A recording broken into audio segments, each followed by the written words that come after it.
नमस्कार, आप जुड़ चुके हैं वैली एक्सप्रेस के साथ। एनएचएम के बच्चे कल तक जो था बख्शीनगर हॉस्पिटल के आगे बैठे थे, क्योंकि ये उसी हॉस्पिटल में काम करते थे, लेकिन पुलिस के दबाव से इनको वहां से हटा दिया। आज ये प्रेस क्लब के पास पंडित प्रेमनाथ डोगरा की जो पार्क है, वहाँ गार्डन है, वहाँ पर ये बच्चे इस वक्त बैठे हैं। लेकिन देखिए, काम तो किसी ने किया नहीं, लेकिन धमकाने का जो काम था वो वहां से कर दिया। एलजी साहब आते हैं और मेडिकल में जब विजिट करते हैं, इनको वहां से हटा दिया जाता है। हर एक पार्टी इनके साथ मिलने के लिए आती है, लेकिन होता कुछ नहीं। मैडम, मुझे ये बताएं। सर, वहाँ पे हम बैठे थे, मेडिकल कॉलेज के बाहर बैठे थे। हमें पुलिस वालों ने, एसएचओ ने हमें कल धमकियाँ दी, हम सब लोगों को, बच्चों को, कि अगर आप हमने कहा, कल गवर्नर साहब आए थे, हमने उनको बोला कि सर हमें 2 मिनट मिलने दो, एक बंदा ही जाता है, मेमोरेंडम दे के आएगा। बोलते कोई नहीं जाएगा। उन्होंने धमकियाँ दी लड़कियों को भी, अगर तुमने ज़्यादा वो किए ना, तुम्हारे हाथ टांगे तोड़ के ना, टांगे तोड़ देंगे, और उसके बाद में जो मैं कोर्ट में तुम्हारे खिलाफ केस करूँगा ना, भुगते रहोगे। मैडम, मुझे मैं एक चीज़ आपसे पूछना चाहूँगा। एक तरफ बोलते हैं बेटी का सम्मान कीजिए, बेटी को सशक्तिकरण कीजिए, और पुलिस वाले आके बोलते हैं टांगे तोड़ देंगे। महिला पुलिस नहीं आई, जेंट्स पुलिस। वही सर, ये सारी पुलिस वाले, ये सभी मिली जुली सरकार है, जो सभी मिले हुए हैं कि एक तरफ कहते हैं बेटी बचाओ बेटी पढ़ाओ, ठीक है, एक तरफ हमें ये मतलब धमकियाँ देते हैं कि हम इनकी टांगे तोड़ देंगे। बात कहाँ कैसे पहुँचेगी? कारण देखिए, आपने तो बात पहुँचानी है, कोई ना कोई तो बीच में एक व्यक्ति होना चाहिए जो आपकी बात आगे तक पहुँचाएगा। प्रदर्शन तो रोज कर रहे हो, फायदा कुछ नहीं है, क्योंकि 3 महीने के बाद फिर से अगर आप इस वक्त ज्वाइन करते हैं, फिर 3 महीने के बाद टर्मिनेट कर दिया जाएगा। सर, हमें तीन महीने का लॉलीपॉप नहीं चाहिए। हम चाहते हैं कि हमें एनआरएचएम 2005 में जो चल रहा है उसी के कंटिन्यू किया जाए। हम यही अपील करते हैं हमारी गवर्नमेंट से कि हमें 2005 से जो एनआरएचएम में चल रहा है हमारा, उसी में हमें कन्वर्ट किया जाए।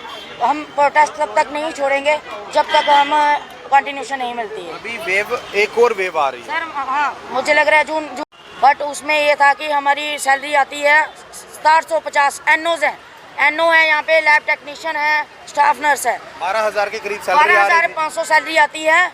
वो चाहती है ठेकेदार को, ठीक है, हमें सैलरी मिलती है 5800 रुपया। 5800 रुपया वो जो किस एक्ट में लिखा हुआ है? वो बीच के जो बचौली कौन है वो जो आपका पैसा खा रहे हैं? सर, वो कोई तिरंगा सिक्योरिटी के नाम से हमें खा रहे हैं पैसे, ठीक है। 12,500 उसको क्यों देने हैं? खून पसीना हम बहाएं, पैसे वो खाएं, क्यों खाएं?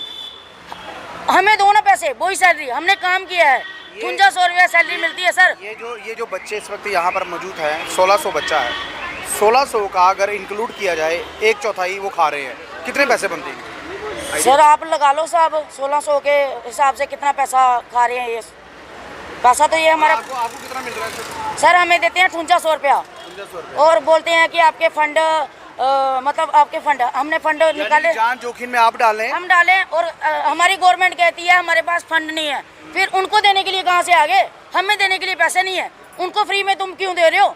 हम काम हम कर रहे हैं, सैलरी हमें हक हमें चाहिए। 12,500 हमें हमारी सैलरी चाहिए। यानी कि जब आपने ज्वाइन किया था 12,500 का आपको बोला गया था? नहीं, ये चीज़ नहीं बोली गई थी। इन्होंने हमारी सैलरी रखी थी 750 रुपये। यानी कि जो मिनिमम वेजेस एक्ट अगर लगाया जाए तो 12,500 जी जी जी जी जी। और देखो ना, अगर एक भैया भी है, दिहाड़ी लगाता है, वो 500-600 रुपया दिहाड़ी वो लेता है। 500 हो गया, 15,000 हो गया। 15,000, हमें 125 रुपया दिहाड़ी भी नहीं मिलती है, और हम सुबह से लेकर शाम तक काम करते हैं। 12,000 आप कुछ बोल रहे हैं, 200 रुपया पर डे का हुआ, लेकिन इस वक्त कितना मिल रहा था? इस वक्त हमें मिल रहा है 5800 रुपया, यानी कि मात्र 125 रुपया दिहाड़ी मिलती है हम लोग को। 75 रुपये आपके पर डे के कोई और खा रहा है? और कोई खा रहा है, वो क्यों खा रहा है? काम हम करें, हम यही चाहते हैं। हमारी गवर्नमेंट से यही अपील है, जहाँ पे एनओज हैं, स्टाफ नर्स है, लैब टेक्नीशियन है, हम अपनी जान जोखिम में डाल के काम करते हैं, मेहनत करते हैं, और हमारी मेहनत का पैसा हमें पूरा मिलना चाहिए, और हमें एनआरएचएम की पॉलिसी में कन्वर्ट करें। पिछली बार भी जब एक लहर आई थी तो आपने अपना फ़र्ज समझकर हॉस्पिटल को ज्वाइन किया था। ये इन्होंने तो बाद में बोला ना हम 3 महीने का एक्सटेंशन देंगे, आप चले गए थे। लेफ्टिनेंट गवर्नर साहब ने उस वक्त भी आपको एक आश्वासन दिया था, आपके लिए सोचेंगे। 90 पोस्टें पड़ी हुई थी, वीकेंड थी, वो 90 अगर देखी जाए तो पूरी यूटी में 3,000 के करीब जो पोस्टें पड़ी हुई है, बच्चा 1600। एडजस्ट हो सकता है? सर हो सकता है। जे हमारी सरकार पता क्या है, इनको क्या करना है, हमारी एडमिनिस्ट्रेटर ने लेना है पैसे बच्चों से, आगे से पकड़े दूसरे से पकड़ लिए, जो काम कर रहे हैं उनको नहीं देनी है, पैसे खाने हैं, इन्होंने भी तो खाने हैं, कहाँ से खाने हैं, इन्होंने वही लोग लगाएंगे जो पैसे देंगे, हम लोगों को नहीं लगाएंगे। ये पोस्टें पड़ी हुई हैं, पोस्टें खाली भी हैं, बट ये हमें नहीं लगा रहे हैं। जो हमने ऐसा आपको लग रहा है कि अफसरशाही अभी चरम सीमा पर है? हाँ जी, अफसरशाही चरम सीमा पर है इसमें? बिल्कुल बिल्कुल, वो अभी अपने घर भर रहे हैं, टाइम उनका भी आएगा। जैसे हम खज्जल हो रहे हैं ना, बच्चे उनके भी हैं। अगर हम इतनी धूप में यहाँ पे खड़े होके प्रदर्शन कर रहे हैं, ठीक है, हमें भी अफसोस होता है, हम भी अपने घर वालों को क्या जवाब देंगे, क्या बोलेंगे कि 3-3 महीने के बाद हम टर्मिनेट हो रहे हैं। आप कितने दिन बैठे थे मेडिकल के बाहर, कितने दिन बैठे थे वहाँ?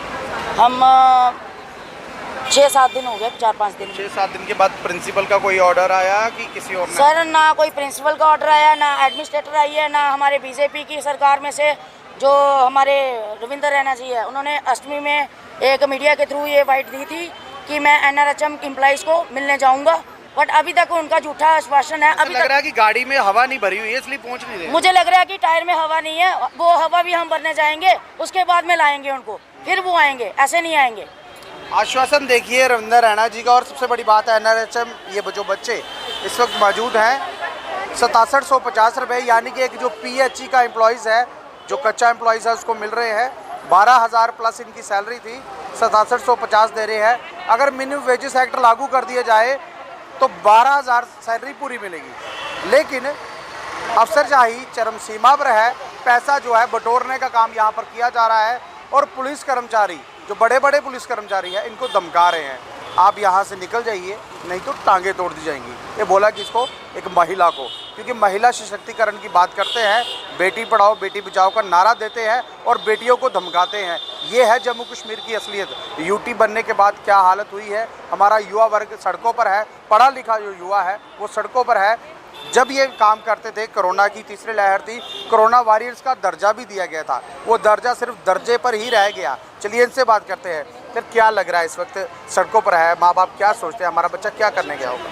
सर माँ बाप तो सोचते हैं कि हमारा बच्चा कहीं लगा हुआ है, कमा रहा, रोजी रोटी कमा रहा और अच्छे से अपना घर बार चलाएगा, अच्छे से मेहनत करेगा, आगे भी जॉब्स के लिए तैयारी करेगा, साथ साथ जॉब करेगा, पर ऐसा तो हमें कुछ दिख नहीं रहा।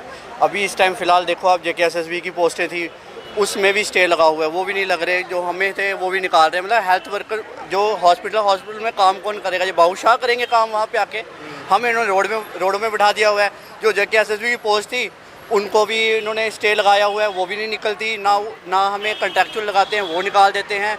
ये कर क्या रहे हैं समझ नहीं आ रहा। मतलब कि हॉस्पिटल चलाएगा कौन? ये जो JKSSB कौन चलाएगा हॉस्पिटल? बता रहा हूँ, ये जो JKSSB का नारा ये देते हैं, क्या लग क्या रहा है कि जम्मू कश्मीर के बच्चों के साथ भेदभाव किया जा रहा है? क्योंकि जब जॉब फिल की जाती है तो बाहर के जो बच्चे हैं, डोमिसाइल का वादा किया था, लेकिन उस डोमिसाइल का फ़ायदा जो है वो बाहर के बच्चों को फ़ायदा मिलता है। सर इसका तो मैं इतना कुछ कह नहीं सकता क्योंकि मैं इस डिपार्टमेंट में है नहीं, मैंने देखा नहीं कुछ अभी इस टाइम। जब इसमें देखूंगा तो मैं पक्का सवाल उठाऊंगा, खड़ा करूंगा सवाल, लेकिन मुझे समझ नहीं आ रहा है LG सर कर क्या रहे हैं। इनको जे हमारी जो ड्यूटी है ये चलाना नहीं आ रही है। मैं कर रहे हैं ना, भारतीय जनता पार्टी की निगहबानी कर रहे हैं, तो मुझे समझ नहीं आ रहा जो सर LG सर कर क्या रहे हैं। मेरे को तो लगता है कि उनको जो अपनी पोस्ट छोड़ के और घर बैठ जाना चाहिए, उनको चलाना ही नहीं आ रहा। सारे रोडों पे खड़े हैं, युवा रोज़ देखो कहीं ना कहीं प्रदर्शन हो रहा है, कभी JKSSB के बाहर, कभी आपके प्रेस क्लब में थोड़े दिन पहले JKSSB वालों ने किया। ये कर क्या रहे हैं कुछ समझ नहीं आ रहा, ना पोस्टें दे रहे हैं। इन्होंने अपने पहले हमने जब स्ट्राइक की थी तो उन्होंने बोला था हम आपको कुछ कंसेशन देंगे, कुछ पॉइंट्स का देंगे, जहाँ फिर कोई पोस्ट निकालेंगे वहाँ पे आपको एडजस्ट करेंगे, लेकिन हमें तो कहीं दिखा ही नहीं, ऑन ग्राउंड तो कुछ नहीं दिखा। कर क्या रही है ये सरकार, मुझे तो कुछ समझ में नहीं आ रहा हो क्या रहा है ये स्टेट में। बड़ी बात, सरकार तो यहाँ है ही नहीं, एक एडमिनिस्ट्रेशन ही तो है, उनको तो सोचना चाहिए ना, वो भी नहीं सोच रही है कि हो क्या रहा है इस स्टेट में। बहरहाल देखिए, एडमिनिस्ट्रेशन इस वक्त हावी हो चुकी है, सरकार कोई है नहीं, लेफ्टिनेंट गवर्नर साहब कार्यरत है और दूध की नदियाँ यहाँ पर बह रही है। उस नदिया में ये बच्चे आपको यहाँ पर दिखेंगे, क्योंकि जब पार्लियामेंट में सवाल उठाया जाता है वहाँ ये बताया जाता है कामकाज बड़े अच्छे हो रहे हैं, खुशहाली बरहाली है और यहाँ रोज़गार इतना है कि बच्चे सड़कों पर ही दिखेंगे। एजुकेशन वाले सड़कों पर, CISF BSF सड़कों पर, बॉर्डर बटालियन सड़कों पर, मेडिकल वाले सड़कों पर, अब PHE वाले सड़कों पर। अब मैं गिनाते गिनाते आपको रह जाऊँगा, लेकिन असलियत ये है, जम्मू कश्मीर के लोग अब सिर्फ सड़कों के लिए रह चुके हैं और सड़कों पर ही धरने जो प्रदर्शन है वो कर रहे हैं और अपना हक और हुकूक मांग रहे हैं। लेकिन यहाँ सुनने के लिए राजी कोई नहीं है। एडमिनिस्ट्रेशन इस पर हावी है क्योंकि अफसरशाही चरम सीमा पर है। कमेंट बॉक्स में कमेंट कीजिएगा और वीडियो को ज़्यादा से ज़्यादा शेयर कीजिए।